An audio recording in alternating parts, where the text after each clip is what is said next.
Hello students, आप सभी का स्वागत है टैगोर आई ट्यूटोरियल ऐप में, जिसमें आप सीखते हैं अलग अलग विषयों के अलग अलग टॉपिक्स पर अलग अलग एक्सपर्ट्स के कमेंट्स और राय या उनके एक्सपीरियंसेस को आप शेयर करते हैं, उनसे सीखते हैं। तो इसी क्रम में हम आज बात करेंगे बीएससी, बीएड और बीएड के लिए बहुत ही यूजफुल टॉपिक जो है न्यूटन्स लॉज ऑफ मोशन। ये आप लोग ऑलमोस्ट छोटी क्लासों से पढ़ते आ रहे हैं। हम आज जो है न्यूटन्स लॉज ऑफ मोशन को पढ़ेंगे, जो हमारे बीएससी और बीएससी बीएड में काम आएंगे। इनके बारे में बात करते हैं। तो आगे हम बात करते हैं किसकी? आगे बात करते हैं फर्स्ट लॉ ऑफ मोशन या लॉ ऑफ इनर्शिया की। पिछले लेक्चर में मैंने आपको बताया था कि इनर्शिया क्या चीज है या जड़त्व क्या है। इसको हिंदी में बोलते हैं जड़त्व का नियम। इसको क्या बोला जाता है हिंदी में? जड़त्व का नियम। इसको जड़त्व का नियम भी कहते हैं। अब जड़त्व क्या होता है? जड़त्व है अवस्था परिवर्तन का विरोध। ये जो गुण है, अवस्था परिवर्तन के विरोध करने का जो गुण है, इस गुण को बोलते हैं जड़त्व। इनर्शिया स्टूडेंट्स किसको बोला जाता है? Inertia is the property. एक प्रॉपर्टी है जो चेंज ऑफ स्टेट को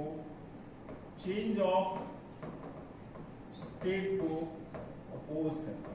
क्या करती है? ये चेंज ऑफ स्टेट को अपोज करती है। क्लियर है?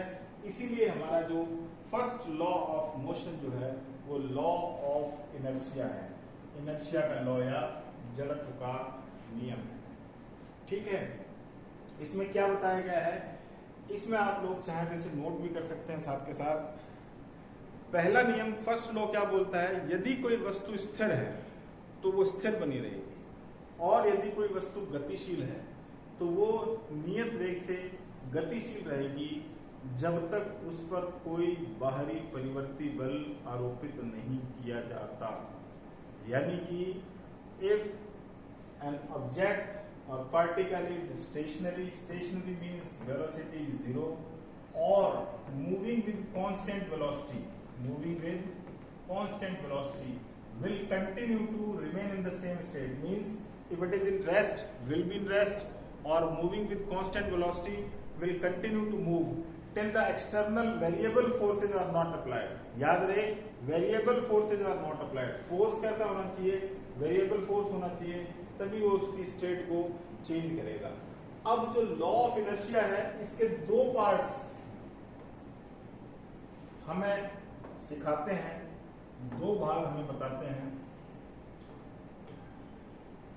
पहला भाग तो हमें क्या देता है कि जब तक हम एक्सटर्नल फोर्स अप्लाई नहीं करते, जब तक एक्सटर्नल फोर्स हम लोग अप्लाई नहीं करते, बाह्य बल नहीं लगाते, तब तक वस्तु अवस्था परिवर्तित नहीं होती है। तब तक ऑब्जेक्ट अपनी स्टेट को चेंज नहीं करता है, अपनी अवस्था में परिवर्तन नहीं लाता है। यानी ऑब्जेक्ट की स्टेट को चेंज करने के लिए, वस्तु की अवस्था को परिवर्तित करने के लिए हमें क्या करना पड़ेगा? हमें बाह्य बल लगाना पड़ेगा, एक्सटर्नल फोर्स अप्लाई करना पड़ेगा। यानी कि वस्तु अपने आप अपनी स्थिति में बदलाव नहीं लाती। चेंज ऑफ स्टेट के लिए एक्सटर्नल फोर्स अप्लाई है। तो वस्तु का एक गुण होता है जो अपनी अवस्था परिवर्तन का विरोध करता है। ऑब्जेक्ट का एक प्रॉपर्टी होती है जो अपनी चेंज ऑफ स्टेट को अपोज करती है। इसलिए इसका जो पहला पार्ट है, फर्स्ट पार्ट, हमें एक बात देता है जिसे हम बोलते हैं जड़त्व का नियम। जिसे हम क्या बोलते हैं? ये हमें देता है, इसको जड़त्व की परिभाषा देता है। क्या देता है? जड़त्व की परिभाषा देता है। यानी ये देता है डेफिनेशन ऑफ इनर्शिया। और इनर्शिया मैंने आपको अभी स्टार्टिंग में बताया था क्या होता है कि वस्तु अपनी अवस्था परिवर्तन का विरोध करती है। उस विरोध करने के गुण को हम क्या बोलते हैं, जड़त्व बोलते हैं। यानी ऑब्जेक्ट अपनी चेंज ऑफ स्टेट को अपोज करती है, इस प्रॉपर्टी को हम क्या बोलते हैं, इनर्शिया बोलते हैं। अच्छा, दूसरे भाग में हमें मिलता है, दूसरे भाग में हमें मिलती है क्या, दूसरे भाग में हमें मिलता है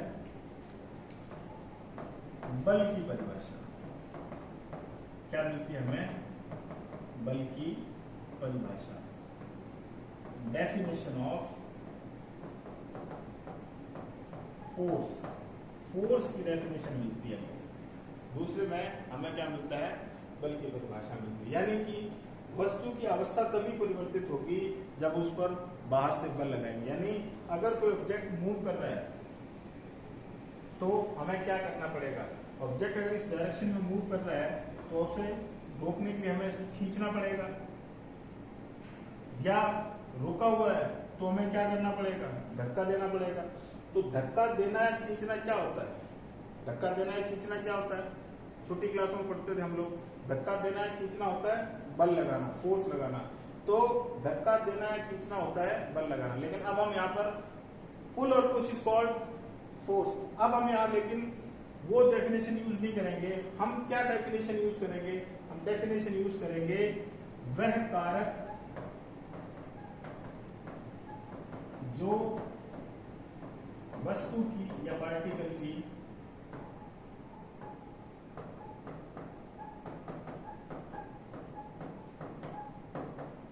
अवस्था परिवर्तन के लिए उत्तरदायी है। वह कारक जो वस्तु की अवस्था परिवर्तन के लिए उत्तरदायी है उसे हम क्या बोलते हैं, उसे बल बोलते हैं। ठीक है, the factor which is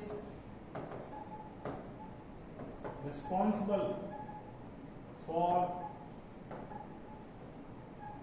change of state, the factor which is responsible for the change of state is called force।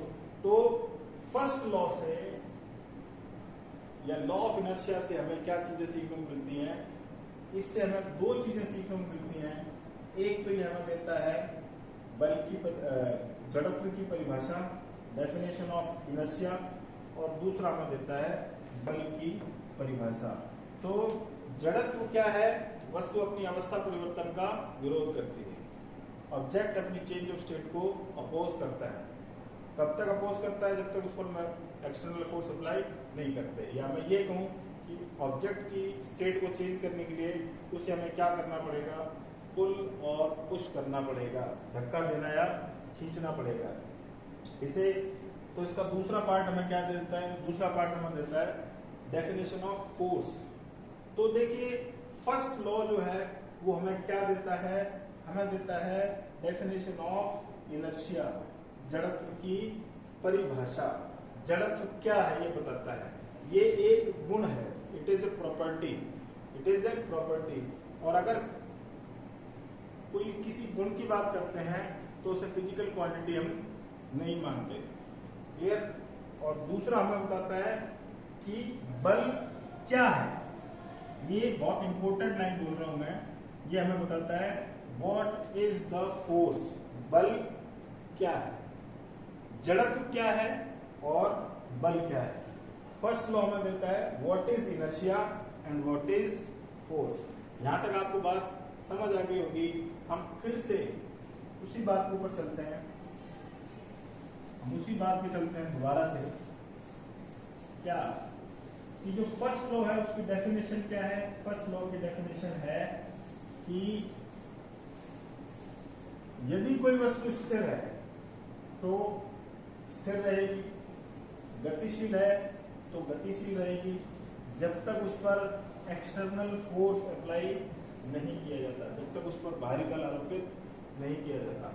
If an object is stationary will be stationary and moving with constant velocity will continue to move till the external variable forces are not applied।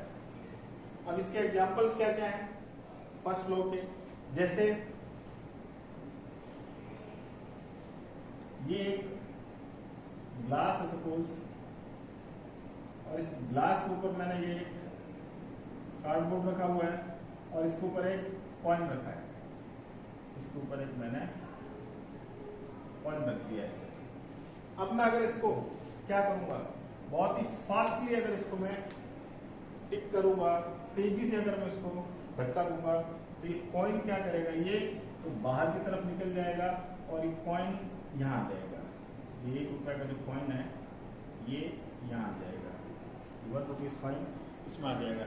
यानी ये जो coin है ये क्या चाहता है, ये अपनी स्टेट में चेंज को अपोज करता है, अवस्था परिवर्तन का विरोध करता है।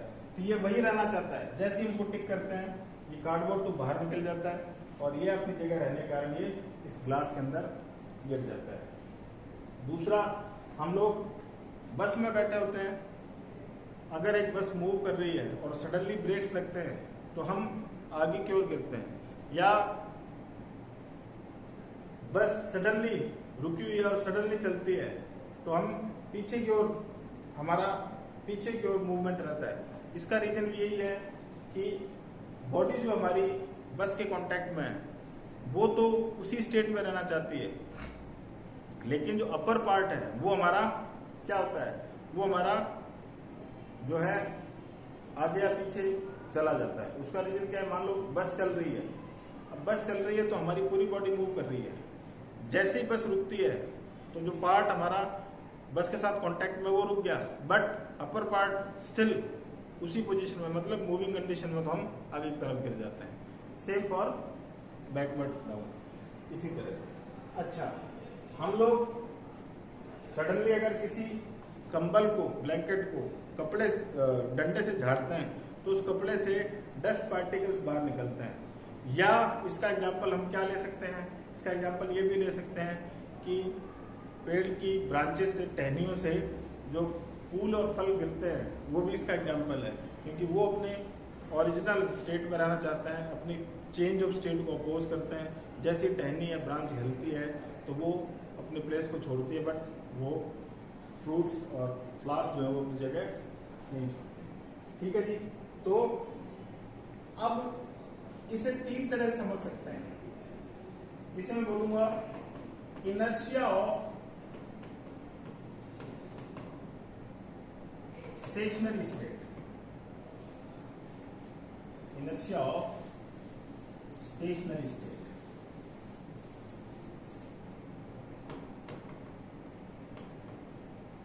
विराम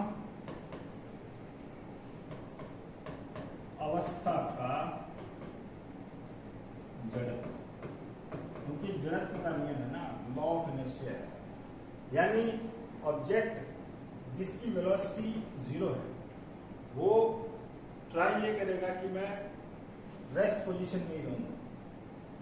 तो ये है inertia of stationery state, stationery state का इनर्शिया। दूसरा, inertia of moving state, inertia of moving state, गतिशील अवस्था का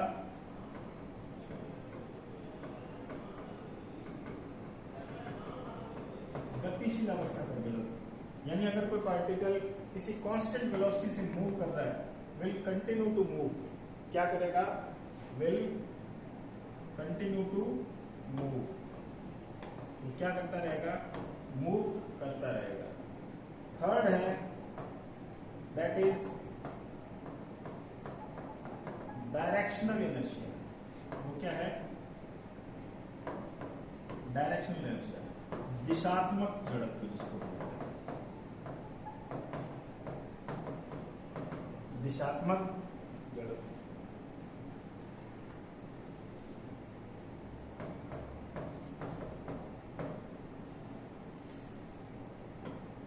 दिशात्मक जड़त्व यानी ऑब्जेक्ट अपनी चेंज ऑफ डायरेक्शन को भी अपोज करता है। ऑब्जेक्ट अपनी चेंज ऑफ डायरेक्शन को भी अपोज करता है। अगर वो किसी पर्टिकुलर डायरेक्शन में मूव कर रहा है, सपोज कोई पार्टिकल जो है वो पर्टिकुलर डायरेक्शन में मूव कर रहा है, तो वो उस पर्टिकुलर डायरेक्शन में ही मूव करता रहेगा। जैसे एक पार्टिकल ऐसे जा रहा है स्ट्रेट पाथ पे, देखो जितने भी ऑब्जेक्ट्स हैं सारे के सारे एक टेंडेंसी रखते हैं कि वो स्ट्रेट पाथ पे सीधी रेखा में चलने का गुण रखते हैं, स्ट्रेट पाथ पे मूव करने की टेंडेंसी रखते हैं। लेकिन जैसे इस पर एक्सटर्नल फोर्स भी अप्लाई किया जाता है, जैसे इस पर एक्सटर्नल फोर्स अप्लाई किया जाता है, सपोज इस डायरेक्शन में एक्सटर्नल फोर्स अप्लाई हो रहा है, तो पार्टिकल क्या करेगा, पार्टिकल जो है वो इस तरह से अपनी डायरेक्शन को चेंज कर देगा। अगर फोर्स इधर लग रहा है, कंटिन्यू फोर्स अगर इधर लग रहा है, तो वो क्या करेगा, इसकी डायरेक्शन को चेंज कर देगा। Otherwise every particle have tendency to move on the straight path. जितने भी पार्टिकल्स हैं सबकी टेंडेंसी, सबकी प्रकृति ये होती है कि वो सीधी रेखा में गति करने का गुण रखते हैं। तो ये है हमारा first law of inertia, first law of Newton's और लॉ ऑफ इनर्शिया। आगे हम बात करते हैं, देखिए next one is second law of inertia. Second law of inertia जैसा कि आप लोग देख रहे हो, rate of change of momentum is equal to the applied force. Rate of change of momentum is equal to the applied force.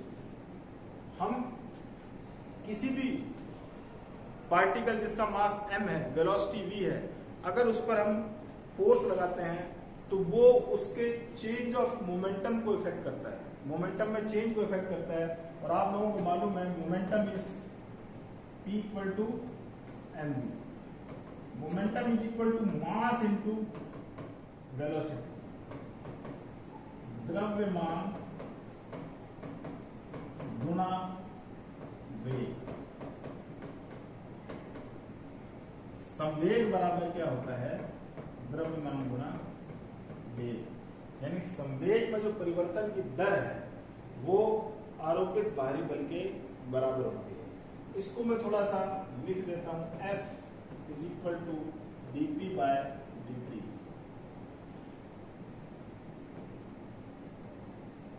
dp by dt, P is equal to mv, अभी हमने पढ़ा। then F is equal to d by dt mv. Mass is a constant, then it will come out from the differentiation. Mass क्या है, constant है, mass is a constant. ये बहुत ही important formula है, because F is equal to ma, force is equal to mass into acceleration। बल बराबर, अब आपके माइंड में एक क्वेश्चन आना चाहिए द्रव्यमान गुणा त्वरण कि सर फोर्स फर्स्ट लॉ में आपने बताया था और फोर्स दोबारा से आप बता रहे हो, दोनों में चेंज है। दोनों में चेंज क्या है, फर्स्ट लॉ बताता था what is force. First law क्या बता रहा था, फर्स्ट लॉ बता रहा था व्हाट इज फोर्स, बल क्या है, ये बताता था बल। फर्स्ट लॉ क्या बता रहा था, फर्स्ट लॉ की बात कर रहा हूं। फर्स्ट लॉ में बताया था मैं व्हाट इज फोर्स, बल क्या है। सेकंड लॉ बता रहा है how much is the force, बल कितना है। तो ये बताता है परिभाषा। फर्स्ट लॉ ने क्या बताई थी, डेफिनेशन। ये बताता है मैग्नीट्यूड, किसको बताता है, सेकंड लॉ बताता है मैग्नीट्यूड को, परिमाण को, मतलब कितना है। दोनों में ये डिफरेंस है। जैसे मैं ये कह दूं कि एक 5 kg का ऑब्जेक्ट, एक 5 kg का object 2 metre per second square के एक्सेलरेशन से मूव करता है, कितना फोर्स उस पर अप्लाई हुआ। F is equal to m में आप लोग लिखोगे तो क्या लिखोगे, 5 into 2 is equal to 10 newton. इसका मतलब उस पर फोर्स कितना लग रहा है, 10 न्यूटन। लेकिन फर्स्ट वाले लॉ से हम ये नहीं बता सकते थे वो फोर्स कितना लग रहा है। हाँ, फर्स्ट लॉ से हम ये जरूर बता सकते हैं कि बल है क्या। बल वह कारक है जो किसी वस्तु में अवस्था परिवर्तन के लिए उत्तरदायी है। फोर्स वो फैक्टर है जो किसी ऑब्जेक्ट के चेंज ऑफ स्टेट के लिए रिस्पॉन्सिबल है, वो फोर्स है। और फोर्स है कितना, बल है कितना, ये कौन बताता है? ये बताता है हमें second law of Newton. Newton का जो सेकंड लॉ है, लॉ ऑफ मोशन है, वो बताता है how much is the force. एक बहुत इंपॉर्टेंट बात और क्या, देखिए मैंने आपको यहां तक बताया, चलिए अब इससे थोड़ा सा आगे हम लोग बात करते हैं। क्या,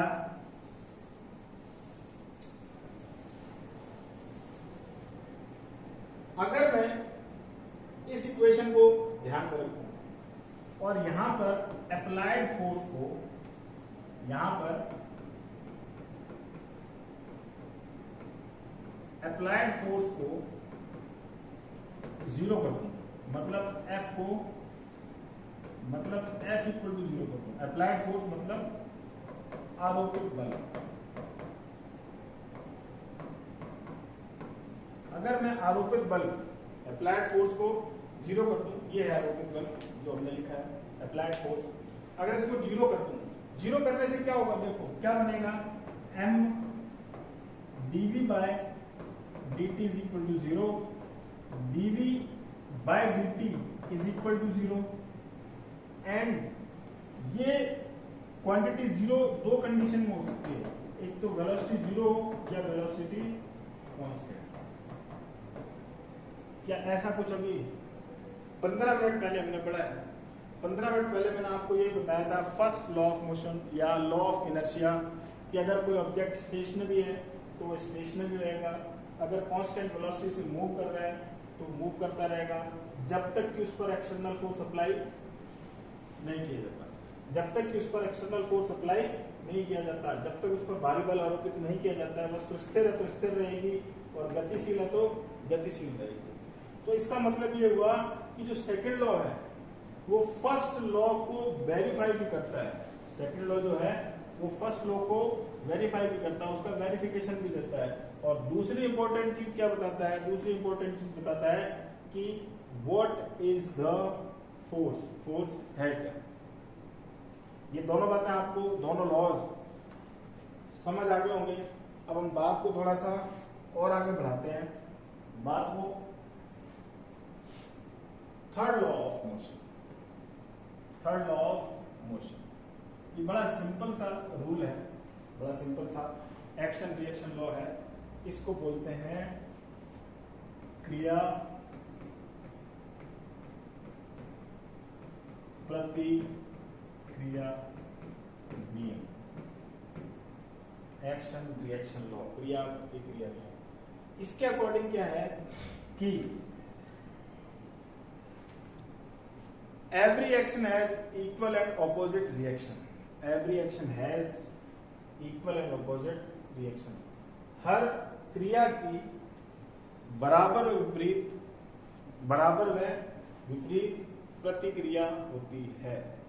जैसे कि मान लो एक सरफेस है, ये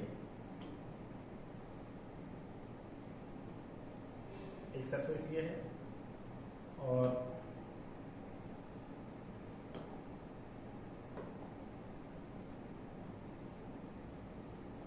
दूसरा सरफेस ये, ठीक है जी। एक सरफेस ये है, दूसरा सरफेस ये। अब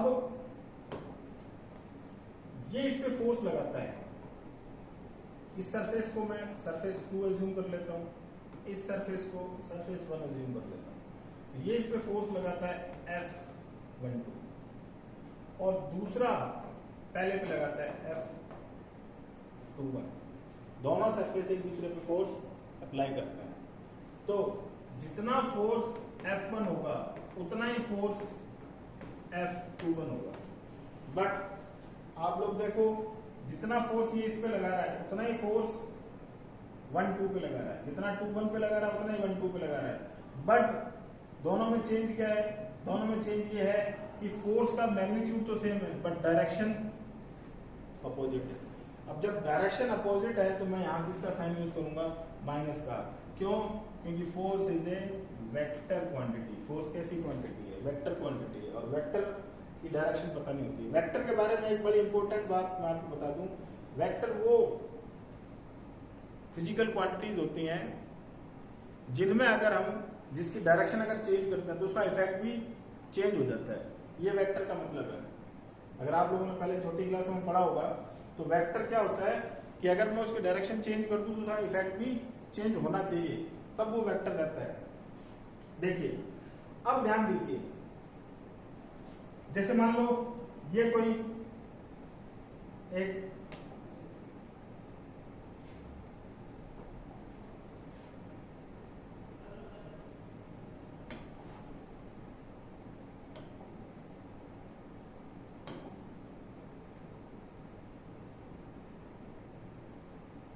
मास m का ब्लॉक जो है इस सरफेस पे रखा हुआ है।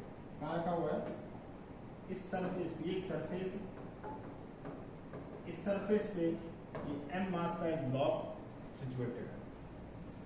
अब इस पे जो फोर्स लगेगा, ग्रेविटेशनल फोर्स, वो F equal to mg downward direction में लगेगा। और सरफेस भी क्या करेगा, ये जो कांटेक्ट में सरफेस है, ये सरफेस क्या करेगा, इतने अमाउंट का एक रिएक्शन फोर्स लगाएगा, that is also R equal to mg।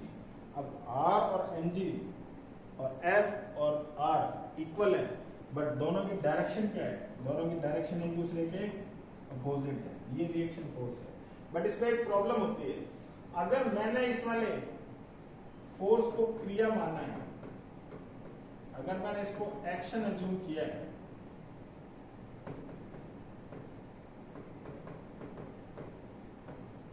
तो ये वाला हमें रिएक्शन देगा, यानी प्रतिक्रिया देगा। इसमें बस ये एक छोटी सी प्रॉब्लम होती है कि कौन सी क्रिया है और कौन सी प्रतिक्रिया है, कौन एक्शन है, कौन सा रिएक्शन है, इस बात का पता लगाना मुश्किल होता है। लेकिन बड़ा आसान सा काम है।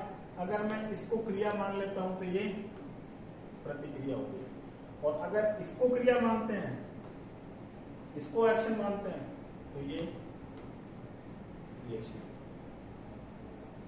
एग्जाम्पल्स इसकी क्या है? एग्जाम्पल्स आप पढ़ते आए हो। एग्जाम्पल क्या है? सरफेस पे चलना। सरफेस पे चलते हैं, हम क्या करते हैं, हम अपने पैरों से अर्थ के सरफेस को धक्का देते हैं। जितना धक्का हम अर्थ के सरफेस को देते हैं उतना ही सरफेस हमें देता है, हम आगे की तरफ बढ़ जाते हैं। जैसे नाव से उतरते वक्त जब आदमी नीचे की तरफ उतरता है तो उसको आगे को धक्का लगता है। क्यों? क्योंकि हम उतरने के लिए अपना प्रेशर जो है वो नाव पर डालते हैं, और नाव उतना ही प्रेशर हमें लगाते हैं तो हम आगे की ओर गिर जाते हैं। तो तीनों का मैं एक बार आपको वापस से रिकैप दे देता हूं। पहला आपका था law of inertia. Law of inertia में हमने इसके दो पार्ट्स पढ़े थे। वो दोनों पार्ट्स क्या थे? एक पार्ट था जिसने हमें जड़त्व के बारे में बताया था, यानी इनर्शिया के बारे में बताया था। दूसरे पार्ट ने हमें फोर्स के बारे में बताया था, बल के बारे में बताया था। और ये जो इनर्शिया है वो तीन तरह का होता है, ये बताया था मैंने, stationary inertia, moving inertia and directional inertia. और मैंने आपको बताया था object which is stationary will be stationary, और moving with constant velocity will continue to move till the external forces, external variable forces are not applied. फिर मैंने आपको बताया था rate of change of is equal to momentum। पहले law से हमें पता चलता है what is inertia, what is force, जड़त्व क्या है, बल क्या है। दूसरा पार्ट हमें बताता है कि फर्स्ट लॉ को वेरीफाई करके देता है। पहली बात तो फर्स्ट लॉ को वेरीफाई करता है, और दूसरी बात फोर्स है कितना, बल है कितना, उसका मैग्नीट्यूड देता है। और जो तीसरा सिंपल सा है वो है एक्शन रिएक्शन लॉ, मतलब every action has equal and opposite reaction. Thank you very much. मिलते हैं अगले वीडियो में, तब तक के लिए धन्यवाद।